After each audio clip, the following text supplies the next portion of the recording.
Ahmedabad airport ઉપરથી કોંગ્રેસના આગેવાનો કાર્યકરોએ મોટી સંખ્યામાં અમારા ધારાસભ્યોને વેલકમ કરીને આજે સલામત રીતે અમારી યુથ કોંગ્રેસ પણ એમાં સામેલ થઈને આજે અહીંયા ધારાસભ્યોને સંપૂર્ણ સલામતી સાથે પહોંચાડ્યા છે આણંદ ખાતે। તો આણંદના નિજાનંદ રિસોર્ટમાં આજ કોંગ્રેસના ધારાસભ્યો રક્ષાબંધનના પર્વની ઉજવણી કરવાના છે। ધારાસભ્યોના પરિવારોને રિસોર્ટમાં તેડાવાયા છે।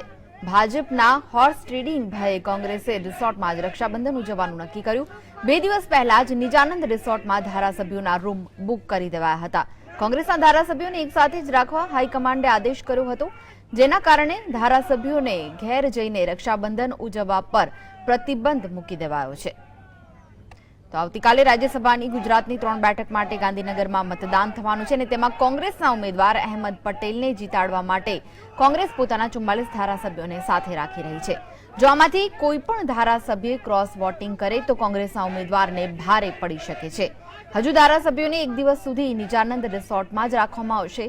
8મીએ વહેલી સવારે 44 ધારાસભ્યોને રાજ્યસભાની ચૂંટણીમાં મતદાન માટે ગાંધીનગર લાવવામાં આવશે। આમ અહેમદ પટેલની જીત માટે કોંગ્રેસ મરણિયા પ્રયાસો કરી રહી છે।